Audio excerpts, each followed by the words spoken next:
call off the search party because I'm back. But so is Zendikar, so let's talk about that.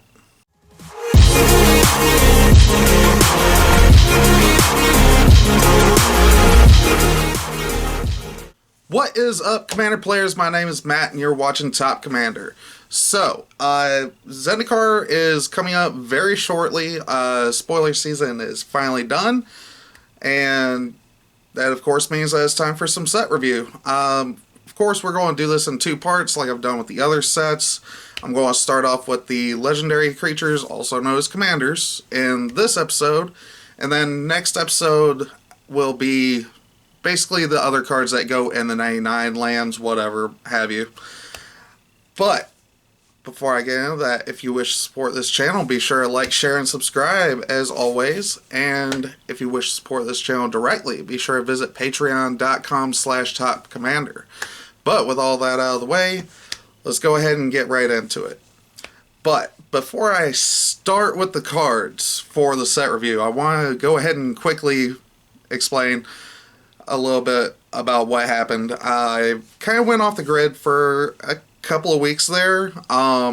Recently I started a job. I'm working overnights 5 nights a week, so it's more of a, I took a little bit of time off to readjust my sleeping schedule, but I do have 2 days a week off, and the upload status for this channel is going to be looking as follows. I'm off Sunday nights and Wednesday nights, therefore by Monday morning and Thursday morning, new episodes should be coming out. So that's 2 episodes every week. Just need some time to adjust for the sleeping schedule and everything, because I have not been able to do an overnight shift in a couple of years. So that took some getting used to, but I'm back and I'm going to be sticking around for a while. And of course, if anything does change, I will, of course, let you guys know and keep y'all updated. But now we're back into Zendikar. Of course, with Zendikar, there's been a lot of lore around Zendikar. We've been to Zendikar several times. One of the big mechanics that have finally come back after all this time, landfall. I'm not even going to lie, I was actually really excited because I just recently started looking at my Lord Windgrace Lands Matter deck, and I was just realizing that, like, there hasn't been a whole lot of new cards that I've wanted to try out in Windgrace that deal with Lands Matter. Not in bulk, at least. There have been a few, but not a whole lot. But Zendikar is back, which is all about Lands Matter, so hopefully we'll get some new goodies for that deck that I can tweak, and then I'll do whenever I do get that deck updated, I will do a deck tech and kind of let you guys see what I run for my Windgrace deck. Now quick reminder about how I play. 7-8 range, it's not fully decked out. It's not a CDH build of Windgrace. It's more of a high-end casual build. Alright, so first, let's go ahead and get into the legendary creatures. We have Zareth San, the Trickster. Okay. 3 generic, a blue and a black, so Dimir colors, for a 4/4 legendary creature Merfolk Rogue. He has Flash, it's always kind of neat, and an activated ability, pay 2 generic, a blue and a black, return an unblocked attacking rogue you control to its owner's hand, put Zareth San, the Trickster, from your hand onto the battlefield, tapped and attacking. Okay. And then whenever Zareth San deals combat damage to a player, you may put target permanent card from that player's graveyard onto the battlefield under your control. Okay, so the second part there, that's actually kind of neat, being able to get permanents out of your opponent's graveyard, and you're not casting them, you're just putting it onto the battlefield. So you won't get any cast triggers, so if the card says whenever you cast it, You don't get that because you're not casting it, you're just putting it on the battlefield. However, you get ETB triggers, of course, things like that. It's any permanent. It didn't say non-land permanent either. So you can, yeah, you can steal your opponent's fetch land, use that to ramp you. I love how the activated ability, though, it sounds like ninjutsu. Dangerously close to being ninjutsu, but it has to be an unblocked rogue. Okay, I'm not too thrilled about that part. So you have to be running a certain number of rogues to be able to use that ability. But do you really have to build rogue tribal for this? Probably not. It could just be a blue black mill deck because you get to dig out permanents from your opponent's graveyard. So you could go the mill route, but in Commander, if you're going to go mill, you have to go full mill. So be careful about how you do that. This would be a very fun, interesting Commander, I think. It doesn't seem too broken. I'm just a little disappointed that they kind of missed the mark on it. They gave it Rogue Ninjutsu, and it's not even a ninja. I feel like they should have just gave this ninjutsu. But okay, I'm kind of 50-50 on it. It just seems more casual build, more of a fun build. I don't see anything too busted about this, honestly. Alright, so on to the next one. We have Zagras, Thief of Heartbeats. That sounds intimidating. 4 generic, a red and a black, 6 mana. Oof, for a 4/4. Hopefully this gets better. For a legendary creature, Vampire Rogue. This spell costs 1 less to cast for each creature in your party. Okay, I'll get to that here in a second. He also has Flying, Death Touch, and Haste. That's actually pretty good. Other creatures you control have Death Touch. So, could be a Death Touch tribal commander in Rakdos. That'd be interesting to see. Whenever a creature you control deals combat damage to a planeswalker, destroy that planeswalker. So, yeah, your creatures have planeswalker death touch. That's cool. Alright, so Zagras. He seems really fun and interesting to build, actually, for a Rakdos commander. There's not a lot of Rakdos commanders that really personally catch my eye, but this one I kind of like. Now, the first part of his ability, where he costs 1 less to cast for each creature in your party. Apparently in the new Zendikar set, it's a throwback to Dungeons and Dragons. So the party mechanic, you can have up to 1 of each: a warrior, cleric, wizard, and a rogue. So if you have 1 of each out, that's a full party for D&D. Therefore, if you have a full party, which is all 4, Zagras would cost 4 generic less to cast. Now, you don't have to have a full party. You could have just 1 or 2 of them, and it'll reduce the cost by 1 each time. Now, I really like the way that this is looking, because if you have a full party, he's a red and a black for a Flying, Death Touch, Haste. Other creatures you control have Haste, and whenever a creature you control deals damage to a planeswalker, destroy that planeswalker. So you get a ton of abilities if you can manage to get a full 4 creature party and play him for a red and a black. Yeah, this is really, really great. Now, it's for each creature in your party, so unless the wording on it seems to me like you have to have 1 of each.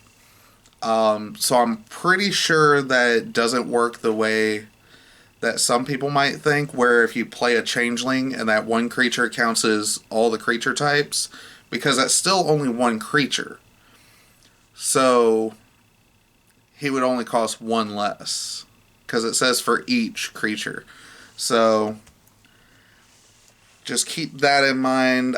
You can play some changelings in this deck just to help out with the creature types. I'm not sure what changelings are really in red and black that would be really good for this deck. They're the only one that the first one that came to mind when I thought about changeling for was the black tormented soul. I forget what it was called, but it was one black for a 1/1 unblockable that has changeling. It's not tormented soul. There's another one I can't think of the name of, but yeah, that would be an interesting commander to build, especially with the Death Touch tribal. I kind of like having that going on, and a lot of red and black cards have had a lot of support for creatures with menace, creatures with Death Touch. So having a Rakdos deck built around both would actually be really fun. Probably not so fun for your opponents, but it would work. I'm not saying that it would be super powerful, but it would probably be just a nuisance, if anything. Let's be honest. Alright, on to the next one. Yasharn Implicable Earth. Wow. 2 generic, a green, and a white for a 4/4 legendary creature, Elemental Boar. Okay, so last time I think I've seen a legendary boar was Ilharg the Raised Boar when we had War of the Spark, so we got a new boar. When Yasharn enters the battlefield, search your library for a basic forest card and a basic plains card. Reveal those cards, put them into your hand, then shuffle your library. Okay, so it puts them into your hand. Players can't pay life or sacrifice non-land permanents to cast spells or activate abilities. Okay, so as a commander, I'm not too thrilled about this one. His ETB gives you 2 basics in your hand. He doesn't even put them on the field. And then the second part of his effect is really just a stacksy kind of effect, because it just turns off something that your opponents can't. It just turns something off for your opponents. So, I mean, I could see this in the 99 of a deck that already has like a stacks build going on. I'm not even sure if CEDH players would really use this, because it is 4 mana and that's kind of on the top end of their mana curve for the most part. Yeah, this one I'm not really sure what to say about this one. I'm not too thrilled. He has no kind of evasion. He's just a 4/4 that stops your opponent from doing a thing. I honestly like Karametra, God of the Harvest, a lot better than this. Alright, on to the next one. Hopefully the next one's a little bit more exciting. Verazal, the Split Current. X, green and a blue. For a 0/0 legendary creature serpent. Why couldn't it just be a Hydra? It's already there. Verazal, the Split Current, enters the battlefield with a +1/+1 counter on it for each mana spent to cast it. For each mana spent to cast it. So if X is equal to 0, and you just pay a green and a blue to play it, he's automatically a 2/2. So keep that in mind, because you can potentially use that to your advantage. Whenever you cast a spell, or whenever you cast a kicked spell, you may remove 2 +1/+1 counters from Verazal. If you do, copy that spell. You may choose new targets for the copy. Okay, so I may have misspoken. You may want to cast him for like 6, 8. It's also in green blue, so there's a lot of like way a lot of +1/+1 counter matters cards that you can use in that. And then you have the whole kicker thing. So I'm not too thrilled about the fact that you would have to. You're running kicker matters plus +1/+1 counter matters for this. At least it's only the two. I wouldn't split a deck, and I wouldn't have a deck going in too many different directions. This just seems like a decent Simic commander, but with Kicker Matters, and we've already had a Kicker Matters commander. It was a green and red Kicker commander before that was way better in my opinion. But I could be wrong. This could be a really just underpowered deck, or just a like an underdog deck that I'm just not giving enough credit for. Personally, I'm not too thrilled about this, but 4 mana and you can copy 2 kicker spells.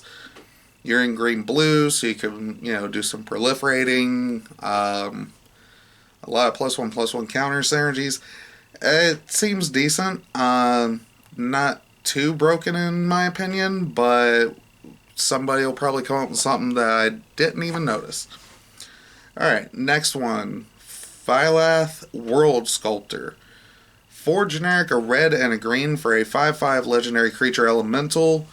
Whenever he enters the battlefield, create a 0/1 plant creature token for each basic land you control. So, Avenger Zendikar. Landfall. Whenever a land enters the battlefield under your control, put 4 +1/+1 counters on target plant you control. Okay, so Phylath, I'm kind of disappointed. Now I wish. Now I feel like Avenger of Zendikar should have been a legendary creature. At least when his landfall trigger happens, all plants you control get +1/+1 counters. But I guess you at least get access to red and green. I I'm not thrilled about this. Because it only creates 0/1 green plants. Should he leave the battlefield and you bring him back or something, you're in red and green. You can always let him hit the graveyard, get him back with. There's a few things in green, Eternal Witness, Reclaim, anything like that. So you can get him back to abuse the plant tokens, but with his landfall trigger, you get one big plant. And now you have to go through the whole loop of you have to run stuff like exploration to get an additional landfall trigger just to make a second 4/5. I guess when you consider that red and green has a lot of landfall, has a lot of lands matter tricks with it already, this deck could be good. I just feel like Avenger of Zendikar is a little bit better and should have been a legendary. Maybe we missed the mark on this somehow. I'm probably going to do a video on that soon about missing the mark on legendary on commanders that get created. It seems fine. You can build a pretty beefy army after a while. You gotta be running all the fetch lands, exploration, Oracle of Moldiah. You're going to be running a bunch of that stuff to get as many landfall triggers. You're probably going to have a couple of ways to get him off the, sack him, get him off the field, and then bring him back or something, or bounce him back to your hand with Teamer Sabertooth. I feel like that's a little bit more of a workaround to do what he's trying to do, because I feel Avengers in the Car already does it a little bit better. But maybe that's just me. Alright, on to the next one. Aura? I'm not quite sure how you want to pronounce that one. Let me know down in the comments. Skyclave Hierophant. 2 generic, a white, and a black, so an Orzhov commander for a 3/3 legendary creature core cleric. He has lifelink, and whenever Aura or another cleric you control dies, return target cleric with lesser converted mana cost from your grave to the battlefield. So, okay, so he's a scrap trawler for clerics, is essentially what he is. This seems like,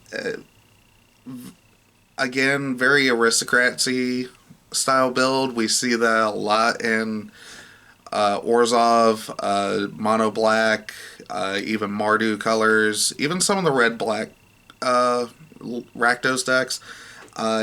Very aristocrat style build going on. I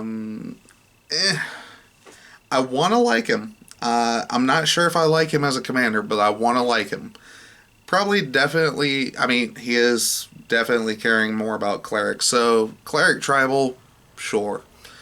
Other than that, he's okay. I feel like he's definitely more on a cleric tribal build though. Next one, a new 4-color commander. Omnath, Locus of Creation. It's about time we got another 4-color commander. We need more of those. Instead of all of the partners. When Omnath, Locus of Creation, enters the battlefield, draw a card. Cool. Landfall. Whenever a land enters the battlefield under your control, you gain 4 life. If this is the first time this ability is resolved this turn. If it's the second time, add red, green, white, blue. So you add all 4 of the colors. Okay, so if you can ramp before turn 4, play him, and then play a land, you get your mana back. Essentially, well, you have to have a fetch land. Because you play the land, gain 4 life, sack the fetch land, the new land comes into play, and then you get the 4 mana, and you're back to where you were. That's actually kind of cool. And if it's the third time, Omnath deals 4 damage to each opponent and each planeswalker you don't control. Alright, so this one's a little interesting to see how this works. So there's already been some talk about combos with this card, involving Ghostly Flicker and Dualcaster Mage, because those two go infinite with each other, and you can get a second target with the Ghostly Flicker, so you target Omnath, and he ETBs draws a card, so you can essentially draw your whole deck that way. And then if you have a way to keep getting land... Oh, and then eventually you can flicker a land. Right? Yeah. You can start flickering your lands in between getting a bunch of mana, casting your whole deck, gaining a bunch of life, and dealing 4 damage to each opponent and each planeswalker you don't control. So yeah, I believe that would actually just end the game right there if you do it enough times. So yeah, Omnath seems pretty good. He's probably the most powerful out of this new set coming up. Potentially, I haven't seen the rest of them in full detail yet. But it's 4-color lands matter. It's non-black, so you're not running Gitrog, you're not running Windgrace, and stuff like that.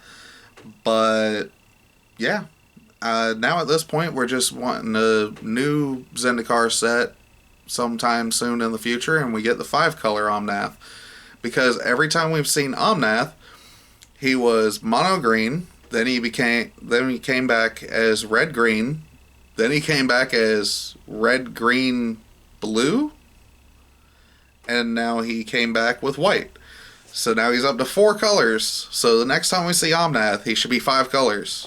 If he's not, we're probably going to be very, very mad about this. I also don't know what the full storyline is with Omnath or what's going on Zendikar.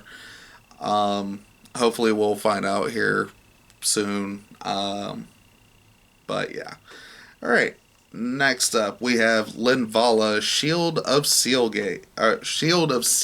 My bad. I'm adding letters. One generic, a white and a blue for a 3/3 legendary creature, Angel Wizard. So she got the wizard type now. Okay. She has flying, and at the beginning of combat on your turn, if you have a full party, which was a rogue, cleric, wizard, and warrior,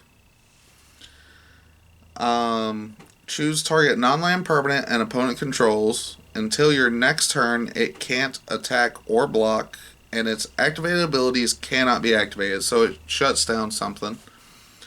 Sacrifice Limbala, choose Hexproof or Indestructible. Creatures you control gain that ability until end of turn. So, blue and white, you have to have a full party, and then you can shut down one creature on your opponent's field.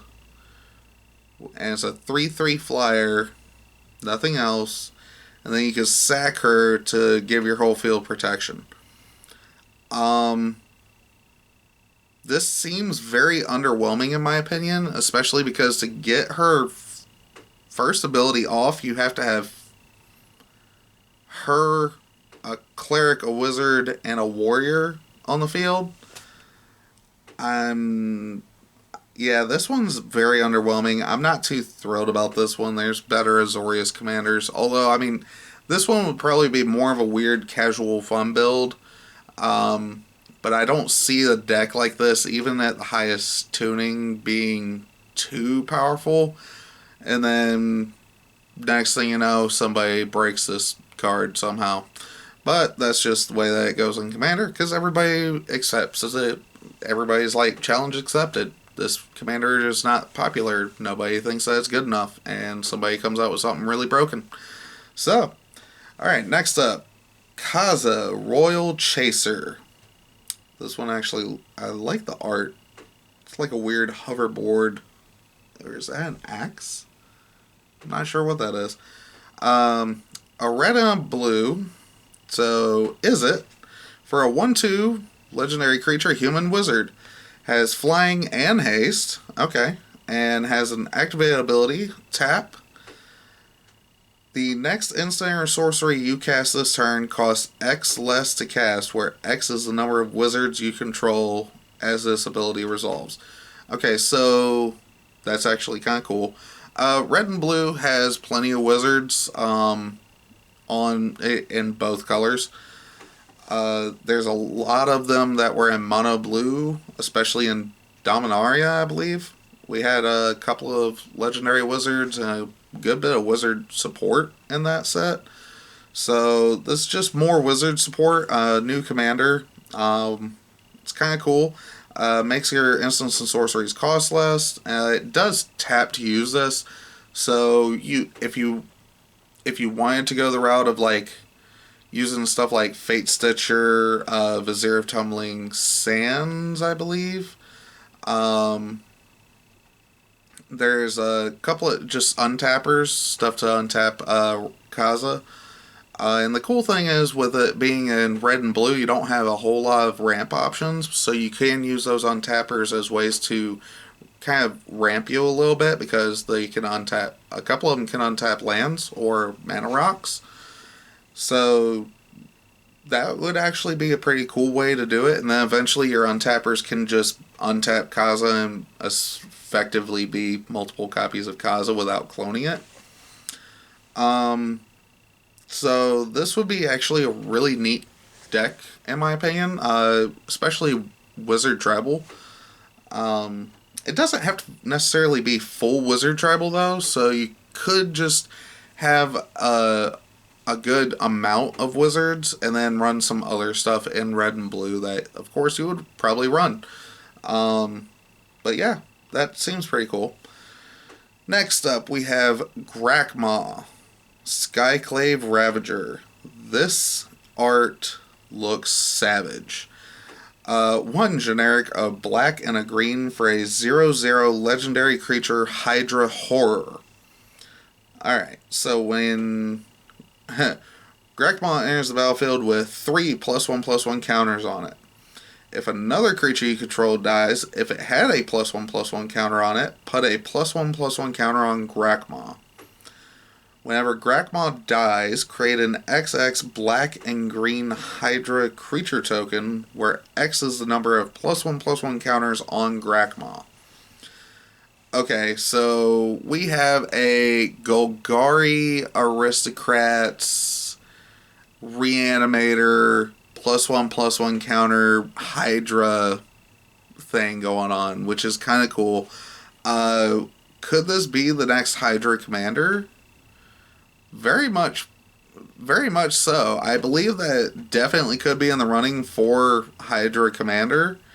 We've had a few really good legendary Hydras in recent years, so I don't see why this wouldn't make the cut for a Hydra commander. This seems really, really good. And the cool thing is that it also doesn't necessarily have to be Hydras. It only cares about creatures with +1/+1 counters. So if you're using something, if you're using Walking Ballista or Hangerback Walker, if they die, well, probably not Walking Ballista so much, but Hangerback Walker is the one where whenever he dies, you get a number of 1/1 Flying Thopters.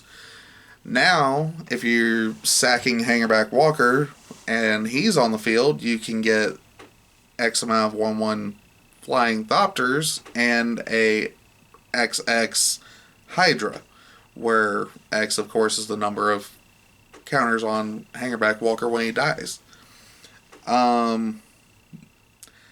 Yeah, I can't get over this artwork. This artwork is amazing, in my opinion. It looks really, really great. I like this. I don't know how good of a deck this would be. I could see being able to, like, it's very aristocrat style, very reanimator style. It's Golgari. You're playing around with counters, playing around with creatures. And effectively, after a while, you can amass a huge board state of these Hydra tokens as well. In the meantime, you could also go a Voltron strategy with Grakmaw himself, because if he gets enough +1/+1 counters, you can one-shot somebody with commander damage, and you're in green and black already. So you have a couple of ways to give him. You could probably give him flying with a couple of different cards in black. You could give him trample with green. There's no reason why this couldn't be a Voltron strategy with a backup token strategy. Which is really, really good, and especially with it being Reanimator style, I love this commander. This is a really good one, in my opinion. This is probably going to be one of my favorite commanders from this set, and I might have to build this deck. Next up, Akiri, Fearless Voyager. One generic, a red and a white for a 3/3 legendary creature, Core Warrior. Whenever you attack a player with one or more equipped creatures, draw a card. Okay, so we have card draw in Boros. Awesome. You can pay a white. You may unattach an equipment from a creature you control. If you do, tap that creature and it gains indestructible until end of turn. Okay, so that's actually kind of neat. I could see a couple of different shenanigans that you can do with this. Especially with it being, I mean, you're in red and white. Now, red and white's not known for having the best card advantage, but at least Akiri has card draw on her. You're using a lot of mana rocks, really, to get the ramp going. There's a couple of different things that you could do with this. I do like the card draw. I like the protection too, actually, because just one white to unattach and give one of your creatures indestructible just to protect it seems really, really good. So yeah, Akiri probably, I'd say it's up there with one of my favorite Boros commanders. Feather is still my favorite one from War of the Spark, of course. But On to the next one. Ashaya, Soul of the Wild. 3 generic and 2 green for a star legendary creature elemental. Ashaya's power and toughness are each equal to the number of lands you control. Cool. Non-token creatures you control are forest lands in addition to their other types. Hold on. Non-token creatures you control are forest lands. So every non-token creature you put onto the battlefield is also a land, which can also pump up Ashaya, and they're still affected by summoning sickness, but they can also still tap for mana as well. I feel like this would be a weird.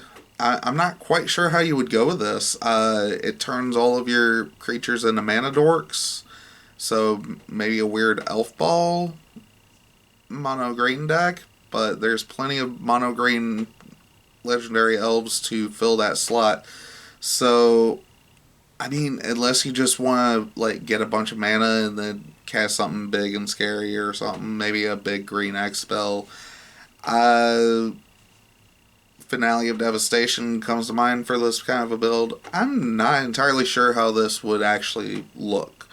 So, if anybody has an idea about how to build a Shia, let me know, because this one kind of seems just weird to me. But on to the next one. We have Morag, Fury of Akum. 4 generic and 2 red, so 6 mana total for a 6/6 legendary creature Minotaur Warrior. Please don't be Minotaur Tribal. Each creature you control gets +1/+0 for each time it has attacked this turn. Okay. Landfall. Whenever a land enters the battlefield under your control, if it's your main phase, there's an additional combat phase after this phase. At the beginning of that combat, untap all creatures you control. Okay, so multiple combat steps. Landfall. He's mono red, so. Alright, so with this one, it's a little odd because of the fact that it's a mono red.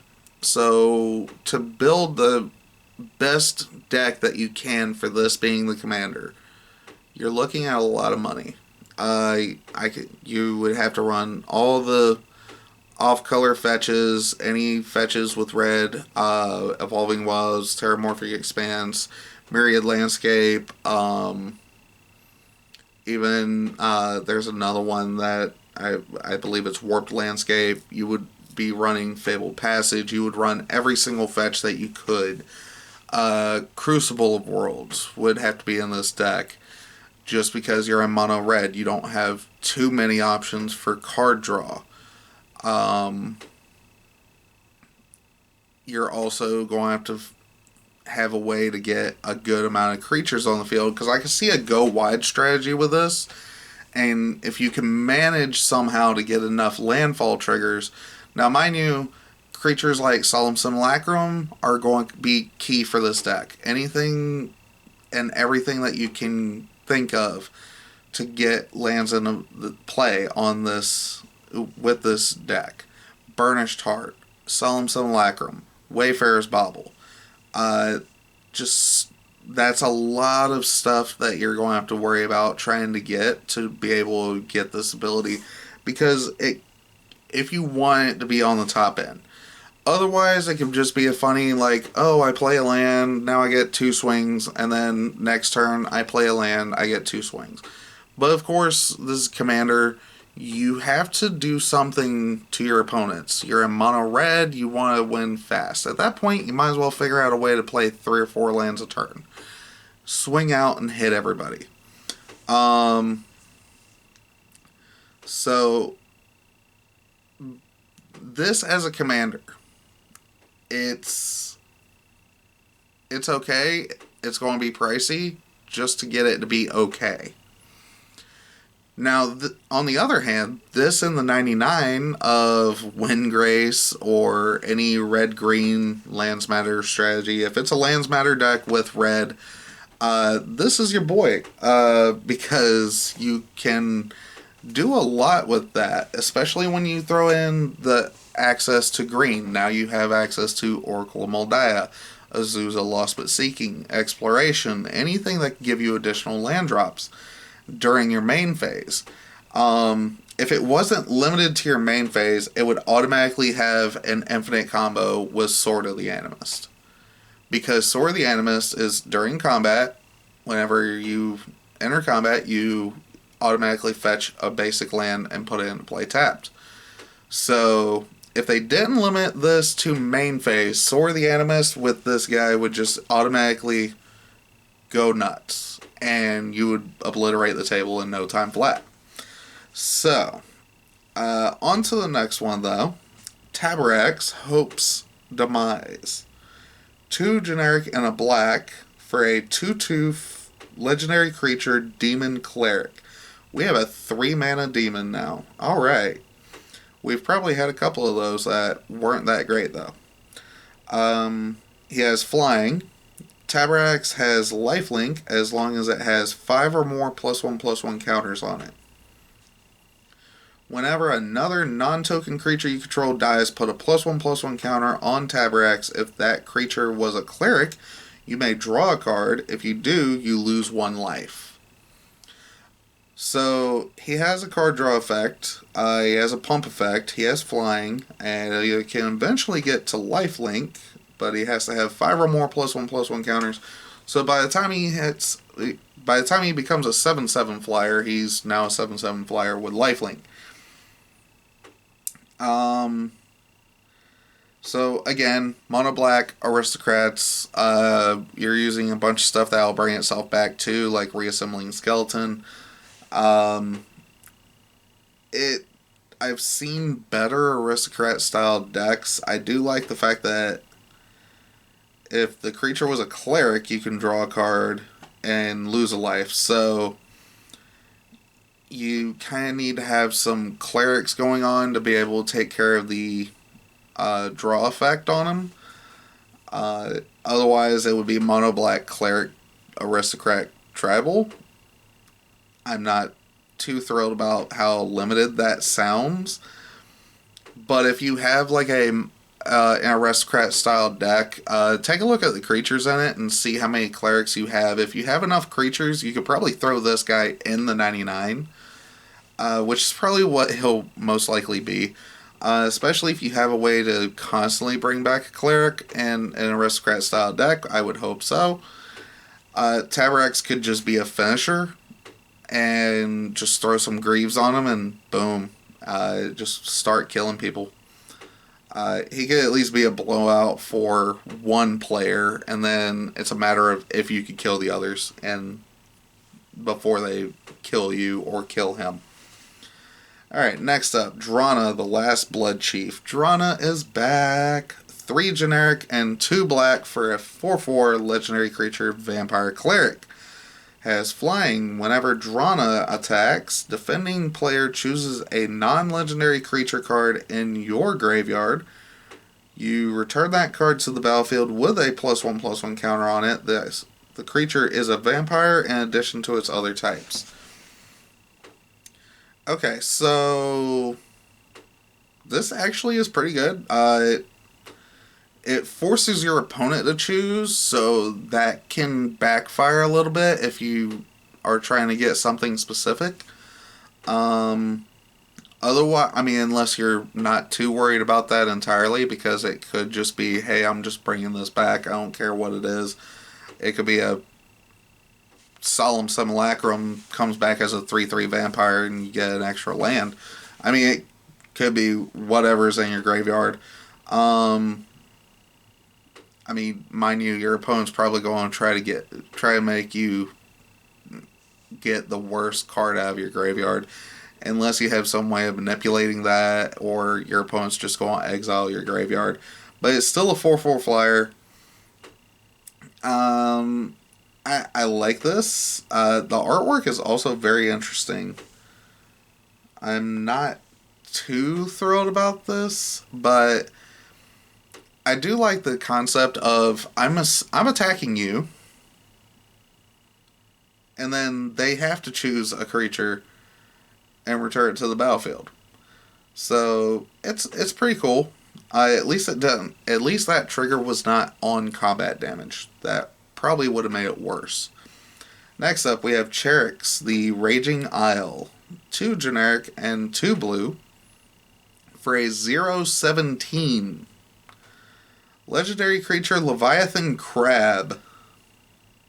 Is this the first legendary crab? It might be.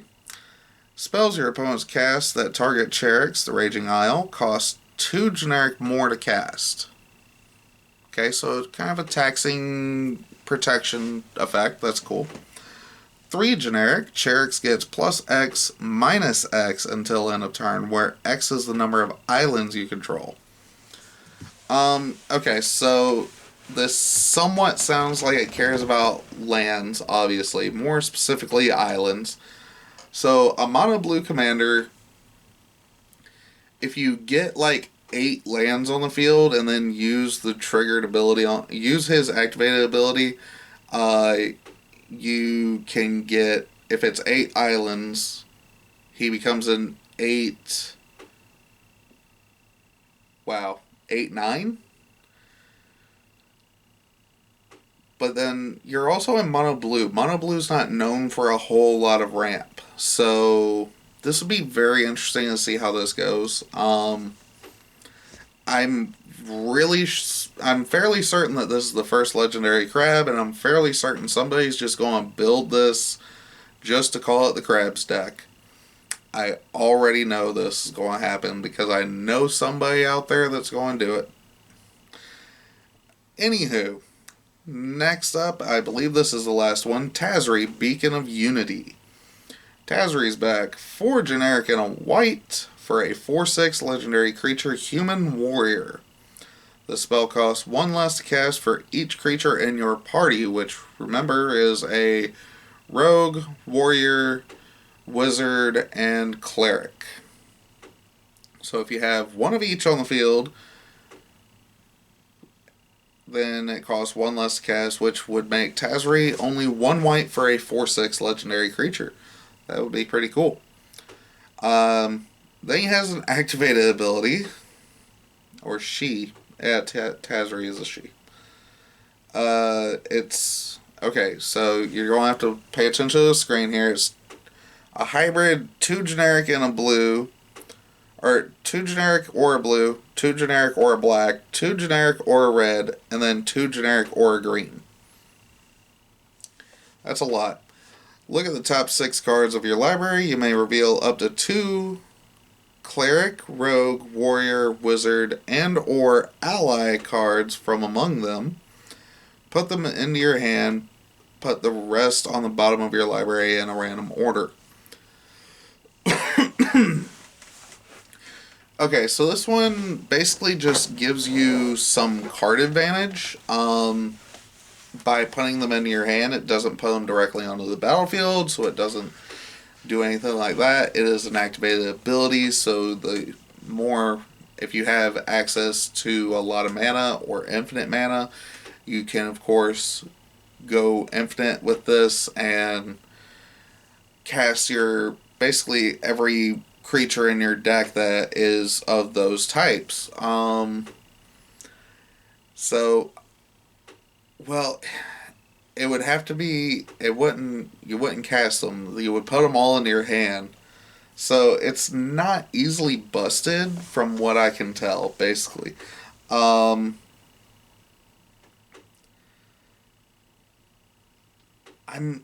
mean, it would just look like it would be a 5-color,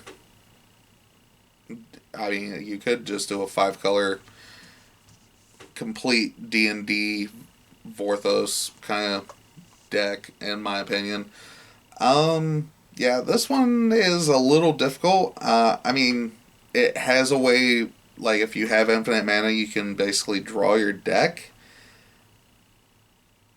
Unless you have, like, a infinite combo or some kind of win con with the creature types. I'm not entirely sure what is available in that, but Definitely seems like it would be an interesting build around. I think people are just going to use the other Tazri a lot more efficiently, or Najila, especially when you're looking at 5 colors.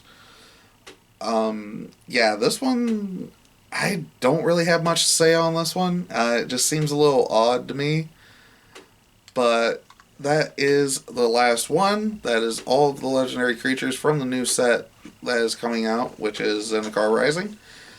So, are there any particular favorites that you guys out there might like as far as the legendary creatures? What are your favorites? Is there anything you're worried about being too overpowered, too broken? I personally didn't see anything that was necessarily too OP, not like the Urza Lord High Artificer, Golo's Tireless Pilgrim, nothing like that. At least nothing at face value is on that level, in my opinion. But maybe I missed something. Maybe there's some kind of interaction that I don't know about. Let me know down in the comments below. Also, is there any commanders that are coming out in the new set that you guys are just really excited to build around? Uh, Let me know down in the comments below, and I'll see you guys next video.